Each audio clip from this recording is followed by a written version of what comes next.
मनवाना पड़ेगा। इस्लाम क्या है मैं आपको उसकी एक मिसाल दे दूं। बादशाह शमसुद्दीन अल्तमश का जमाना है।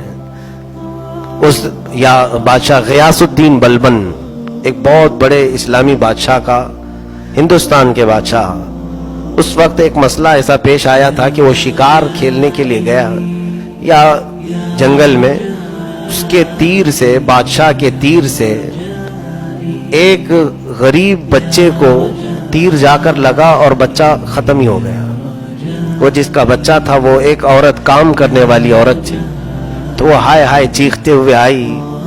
उसने देखा कि बच्चा जो मर गया है तीर लग करके। लगा किसका तीर? तो बादशाह का था, हिंदुस्तान का बादशाह। ये हिंदुस्तान नहीं, उस वक्त अखंड हिंदुस्तान, जिसमें पूरा पाकिस्तान, अफगान भी कुछ हिस्सा और फिर बांग्लादेश, ये सब मिला करके हिंद था। इतनी बड़ी सल्तनत का बादशाह, उसका तीर लगा है। यहां तो सब खत्म कर दिया जाएगा। सब रिश्वत के तौर पर बड़े बड़ों के गुनाह पाक कर दिए जाते हैं। एक बार गंगा में नहा लें, सब पाप धुल जाए। ये इस्लामी अदालत के तकाजे नहीं हैं। उस बादशाह के तीर से बच्चा खत्म हुआ। औरत फौरन काजी इस्लाम के पास आई, काजी सिराजुद्दीन। इनके पास ये चीफ जस्टिस थे उस वक्त, काजी इस्लाम। औरत ने मुकदमा रखा, कहा कि मेरा बच्चा बादशाह के तीर से मरा है। कहा गवाह है तेरे पास? कहा हाँ गवाह है, मेरे पास भी गवाह है और बादशाह को तलब करें, उसके सिपाही भी गवाह है। तो काजी इस्लाम ने कहा ठीक है, अदालत में तेरा फैसला कर दिया जाएगा। लेकिन ये नहीं कहा काजी ने कि तूने किसके बारे में फैसला लाई है, मुकदमा लाई है, मैं कुछ भी बात करूंगा तो मेरी सीट चली जाएगी। नहीं, काजी इस्लाम है। बादशाह को तलब किया अदालत में। बादशाह गयासुद्दीन अदालत में आए। आने से पहले उन्होंने अपने जुब्बे में खंजर रख लिया। एक खंजर अपने जुब्बे के अंदर छुपा लिया। अपने वजीर को कहा तेज धारदार खंजर मुझे दे दो। सिपाही सब घबरा गए कि काजी की शामत आई है आज। और बादशाह ने खंजर अपने जुब्बे में छुपा कर रखा और अदालत में आए। आने के बाद काजी के सामने खड़े हो गए। तो काजी ने वहीं खड़ा किया जहां मुल्जिम को खड़ा किया जाता है, बादशाह को एक तरफ, औरत को। औरत से पूछा क्या तेरा मुकदमा है? साबित हो गया। तो काजी ने कहा ए बादशाह इस्लाम, आप अब मेरे सामने एक मुल्जिम की हैसियत से हैं। आपके तीर से इस गरीब औरत का एक बच्चा खत्म हुआ है। इस्लामी कानून के एतबार से जान के बदले जान है। औरत चाहे तो अपने बच्चे के बदले में किसास लेने के लिए आपका कत्ल कर सकती है।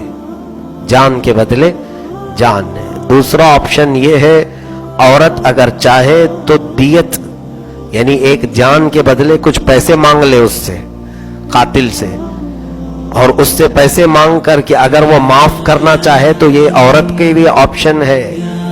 काजी इस्लाम ने ये फैसला सुना दिया।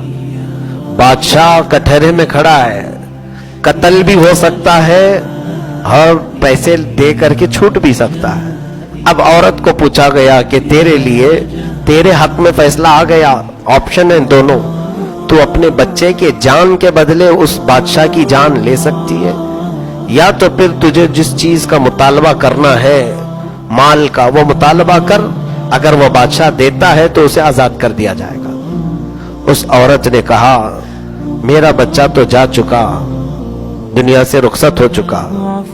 मैं चाहती हूं कि मेरे घर के लिए ये कुछ माल दे दे, मैं दियत लेकर के माफ करना चाहती हूं बादशाह।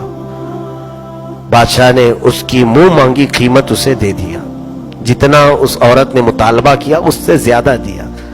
औरत को काजी ने कहा तू चाहती तो जान भी ले सकती थी बादशाह की। उस औरत ने कहा हाँ पहले तो यही सोचकर आई थी, लेकिन जब मैंने इस्लाम का ये सच्चा फैसला देखा और बादशाह को सर झुकाए खड़े देखा, तो मैंने ये दिल में सोचा कि ऐसे बादशाह को जिंदा रहने की जरूरत है। ऐसे बादशाह के जिंदा रहने से अल्लाह ताला बरकत अता करेगा। मैंने माफ कर दिया। उसके बाद फैसला हो गया। अब बादशाह जो खंजर छुपा करके आए, قاضی اسلام کے پاس آئے. قاضی صاحب اپنے گدے پر بیٹھے ہوئے تھے, کرسی عدالت پر.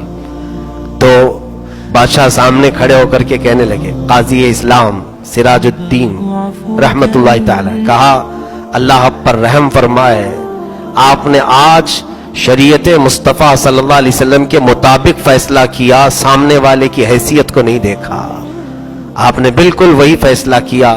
اے قاضی اسلام, جانتے ہیں آپ, جبہ کھول کر کے خنجر نکالا اور دکھایا, تیز خنجر میں گھر سے لے کر نکلا تھا. جانتے ہیں کیوں؟ اگر آج فیصلہ سنانے میں ذرا برابر تم سے چوک ہوتی, تم عورت کی بجائے میری حمایت میں فیصلہ دے دیتے, تو میں اسی کرسی پر تمہارا قتل کر دیتا. میں اپنے ملک میں ایسا قاضی نہیں دیکھنا چاہتا جو شریعت کے خلاف فیصلے دیتا ہو. قاضی اسلام مسکرائے, کہا اپنی کرسی سے اٹھے اور ان کے گدے کے نیچے کوڑا رکھا ہوا تھا. بادشاہ سے کہا یہ کوڑا دیکھیں, میں آپ کے آنے سے پہلے ہی نیچے رکھے رکھا تھا. جانتے ہو کیوں؟ میں نے سوچا کہ فیصلہ سنا دیتا ہوں, بادشاہ مان لیا تو ٹھیک ہے, نہیں مانا تو اسی کوڑے سے منواؤں گا. یہ اسلام ہے, یہ اسلام ہے. عدالت کے تقاضوں کو پورا کرتا ہے اسلام. یہاں پر شخصیتیں نہیں دیکھی جاتی, سامنے کون ہے وہ نہیں دیکھا جاتا. ہمارے ہاں عدالت